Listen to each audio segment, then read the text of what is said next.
Welcome to Washington Talk. I'm Eun-jung Cho. North Korea has reiterated the year-end deadline for the U.S. to reconsider its approach after the latest round of working-level talks ended unsuccessfully. North Korea also rejected U.S. suggestion that the talks resume 2 weeks later. So what happens next?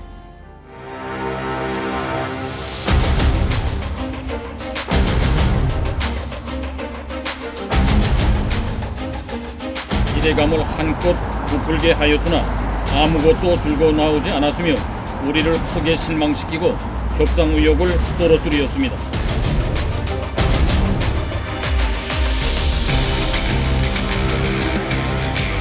I think the talks that were just held in Stockholm were important, and we're hopeful that the DPRK will want to continue in that way.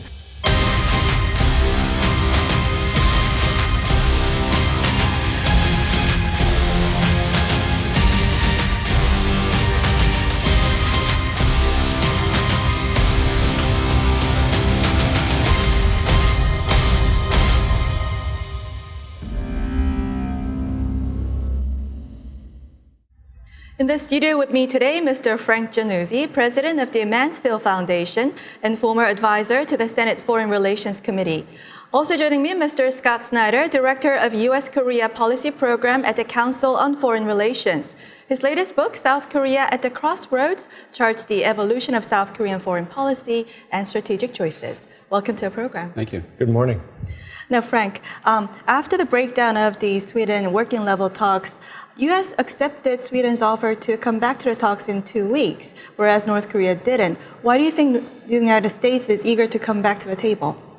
I think it's pretty clear that the U.S. negotiating team has instructions from President Trump to make as much progress as possible, as quickly as possible.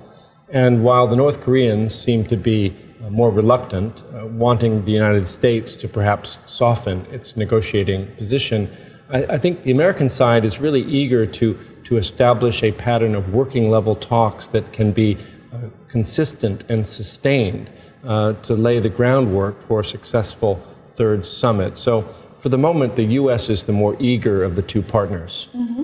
And Scott, the breakdown of the Sweden working-level talks, do you think North Korea premeditated this? Was this a revenge to the United States?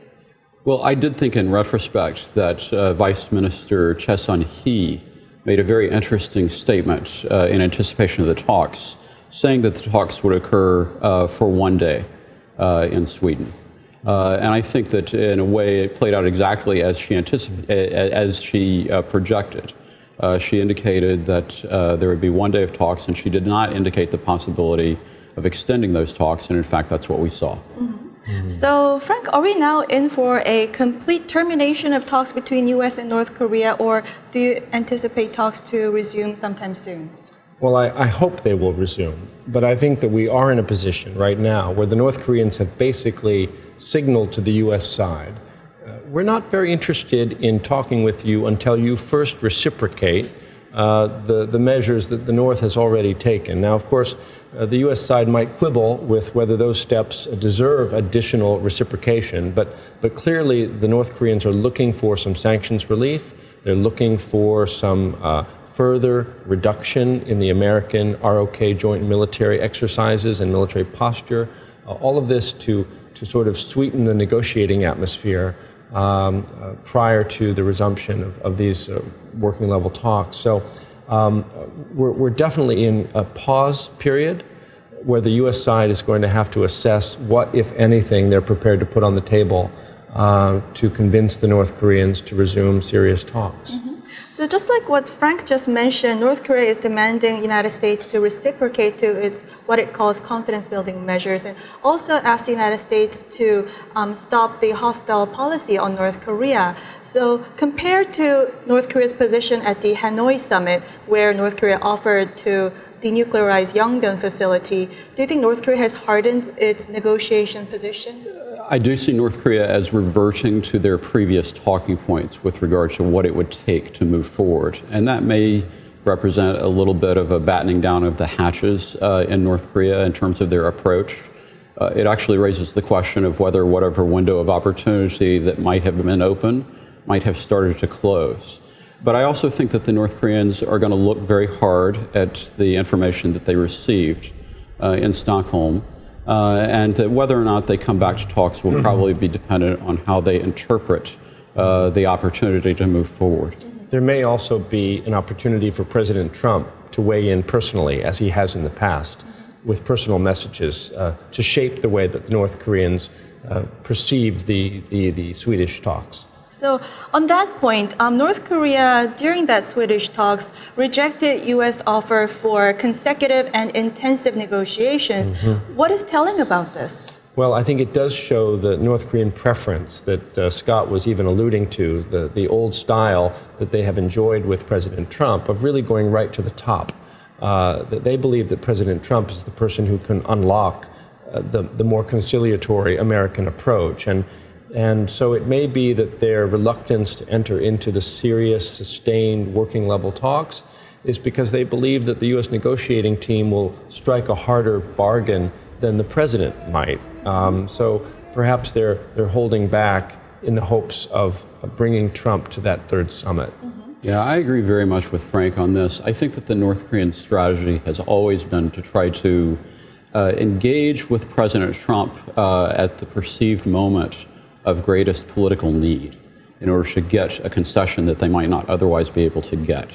And so I think that's the reason why they waited all summer in order to try to engage right now. And of course, from their perspective, they've already sent the signal that the window would close at the beginning of next year, which makes a lot of sense as our focus turns to the domestic scene and to the presidential election. So I want both your opinions. So the talks keep on falling apart, breaking down. Is there a fundamental problem with the 4-point Singapore agreement? That's an interesting question. I think that there may be a problem with the interpretation of the agreement. I think that the main issues of peace and denuclearization have been put out there, but the North Koreans like to view it as being implemented in a sequential fashion. But Special Representative Began, I think, indicated at the very beginning of the process that we prefer to look at it in simultaneous and parallel terms. And so, in some ways, that's where I think that the misconnect has existed to the extent that the Singapore Declaration is implementable. I agree with Scott, and I also think it's a very important question you ask. I think the two parties have not really defined the end goal. There is the broad agreement on denuclearization and peace, but the terms of denuclearization are not specified. Can the North have a civilian nuclear program, for instance? And on the peace, the mechanism is not specified. Must there be a peace treaty? Could there be some other kind of a peace regime established on the peninsula? And until they nail down those end goals, it's hard to have working level talks to work out the step-by-step or parallel processes to reach the goal. And they really haven't nailed down the objectives yet.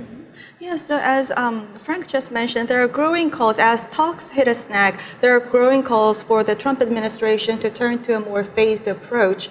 And the former U.S. negotiator, Ambassador Joe DeTrani, says if there is wavering on the part of the need for complete denuclearization, then this would encourage North Korea to think that U.S. may allow North Korea to keep some of its nuclear weapons. So which do you agree with more? Well, my own feeling is that Special Representative Began has probably made the maximum step that the U.S. could make in order to try to combine those approaches. We still need agreement on the destination and knowledge that North Korea is committed to complete denuclearization, but it's not all going to happen in one day. In fact, it's probably going to be a long process, and I believe that that may have been reflected in the U.S. position in Stockholm.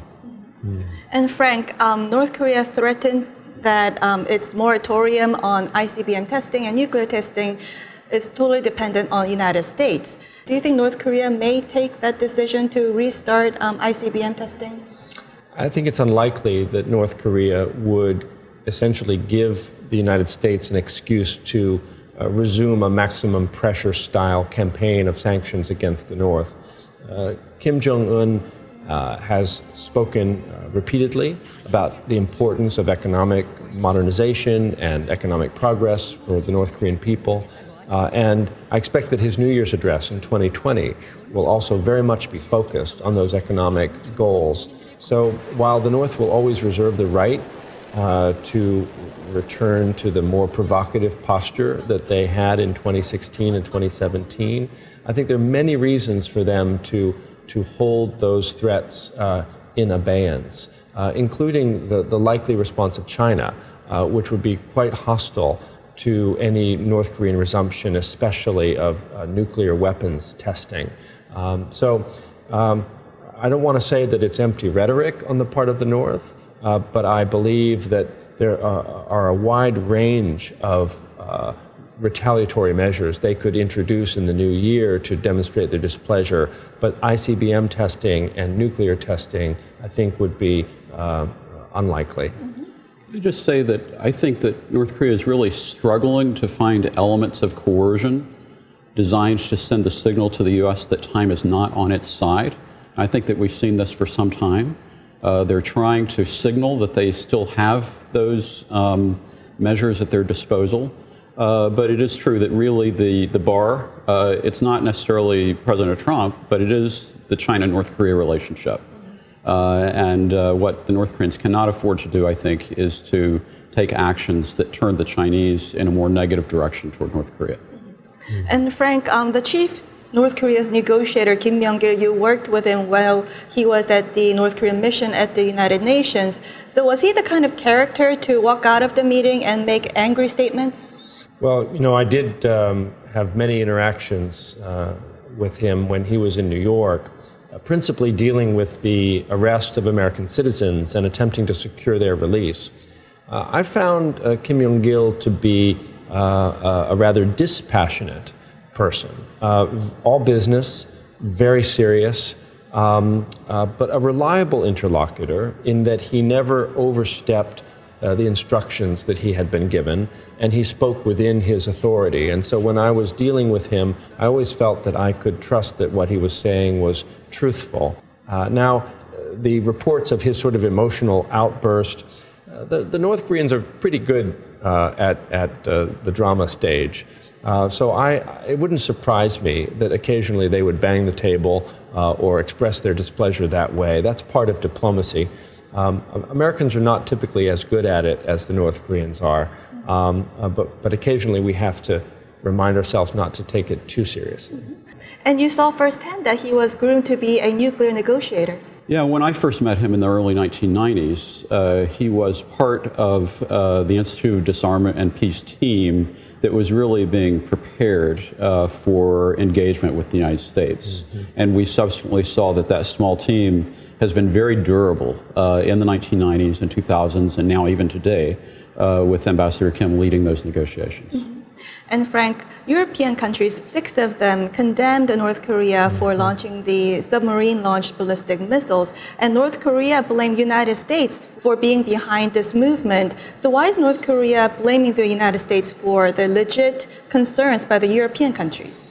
Well, it's a very interesting question about how this was orchestrated in New York, and we don't know all the details. It may well be that the United States chose to take a kind of a backstage role and allow some of our European friends and allies to play the heavy in complaining about these North Korean launches, which are a violation of the UN Security Council resolutions. I think the North Koreans don't want to let America play that game. They want us always to know that anything the international community does, whether it's a sanction imposed by South Korea or one by Japan or the UN Security Council, they're going to attribute that to Washington's orchestration of the pressure campaign against them. This is part of their attempts to focus on the U.S., the sole responsibility for the hostile policy that they find themselves under. And it's also part of their way of deflecting any personal responsibility. And Scott, Russia's foreign ministry announced that Russia's deputy foreign minister and Special Representative Began held a telephone conversation upon the request of the United States. So why do you think the U.S. is reaching out to Russia at this point? Well, I think that it's part of the debrief that had occurred earlier in the week, first with our allies, South Korea and Japan, and then it's natural to reach out to the other partners, Russia, and actually what is really striking is that we haven't seen public mention of a direct dialogue with China on this issue. And yet China is obviously a key background player, and we need to see Special Representative Began engaging with his Chinese counterpart. And so the absence of that dialogue is quite worrisome in the context of the broader disputes in China-U.S. relations over trade and other issues. Before we go, I want both your opinions. So North Korea is trying hard to create the image of putting the ball in United States court. So how should United States strategize from here on?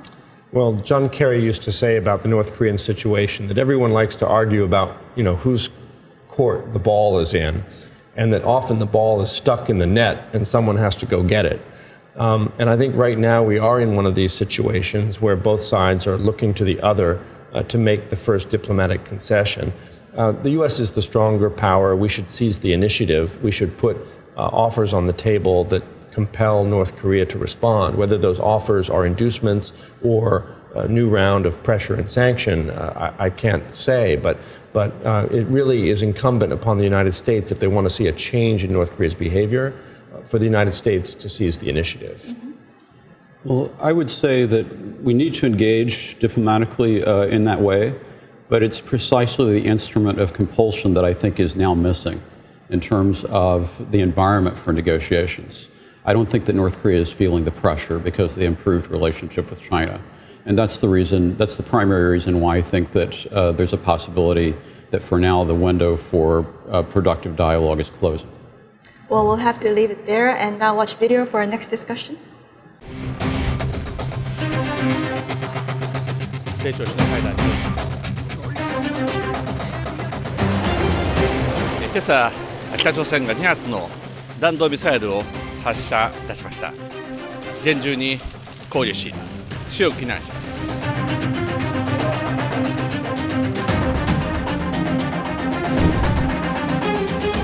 日本海の経済水域内におきまして、北朝鮮漁船と思われる船と水産庁取締船。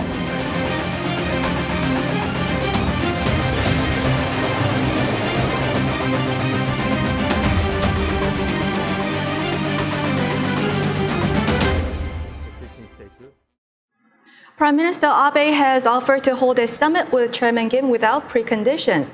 But recently, a North Korean missile landed in Japanese waters and North Korean fishing trawler collided with a Japanese patrol ship. So, Scott, the latest developments in the Japanese exclusive economic zone, would this lead to increased tension between Pyongyang and Tokyo? It's bound to increase Japanese concerns about renewed missile testing. And the relationship is already at a pretty low point. So I do think that for Japan, this is a problem because it represents a potential direct threat. It's easy to imagine how a North Korean missile test that goes into Japan's EEZ could go wrong and possibly even land on Japanese territory. So, Frank, Japan held a PAC-3 drill for the first time in 6 years. Do you think the submarine-launched ballistic missile startled Japan? How is President Trump dismissing North Korea's missile launches? How is this being received in Japan?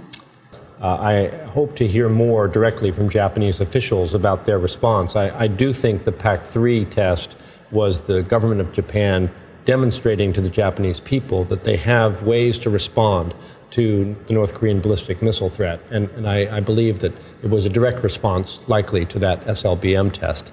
As Scott pointed out, that SLBM threat is real. And the missile had sufficient range to have overflown Japan territory if it had flown on a different trajectory.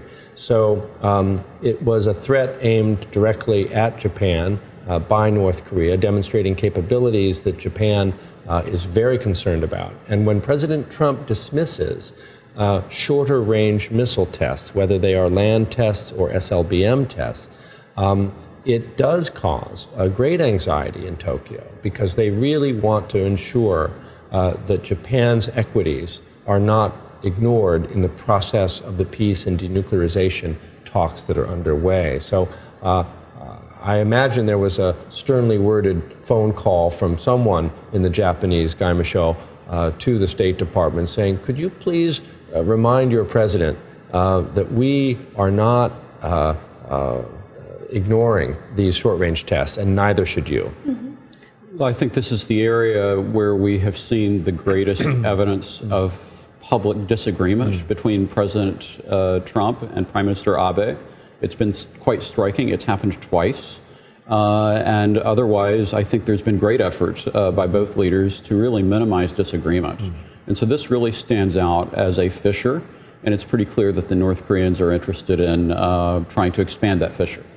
And Prime Minister Abe has been asking for a summit with Chairman Kim several times. And do you think Prime Minister Abe's continued courting to North Korea would improve the relationship?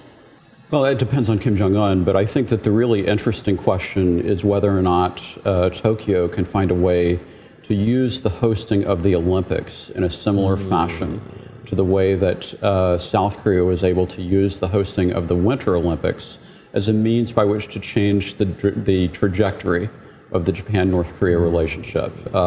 This will require creativity and skill, and it'll be interesting to see whether the Japanese Foreign Ministry is up to that approach. It's a really good point. You know, the Prime Minister of South Korea will travel to Tokyo next week for the enthronement ceremony of the new Japanese emperor.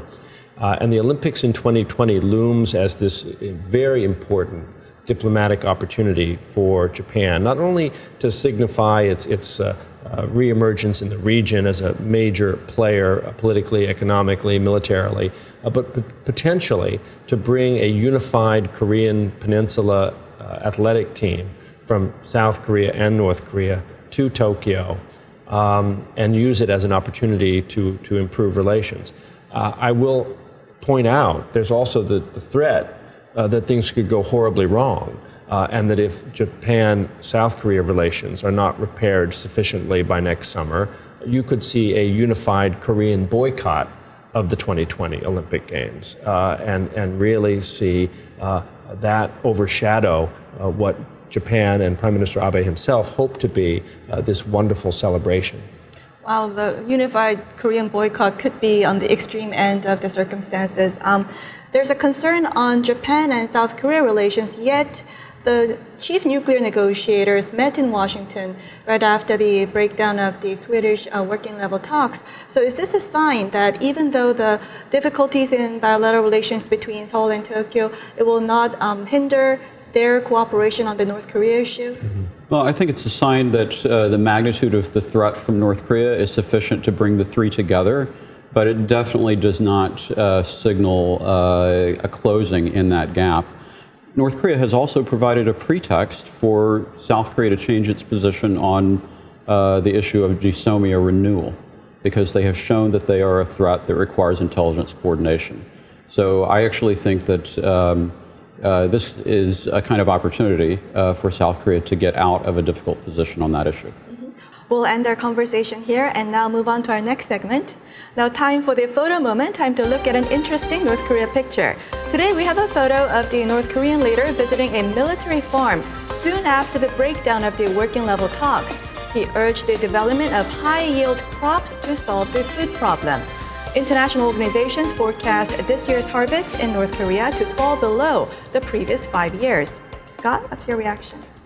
Well, I'm glad to see Kim Jong-un focusing on an economic issue instead of attending another missile test. And so I think that is progress. But the issue of the food situation, I think, will continue to be a challenge. Frank? Yes, it's a reminder of two things to me. One is that the military itself is not just engaged in military operations, but they're also a major economic arm of the country.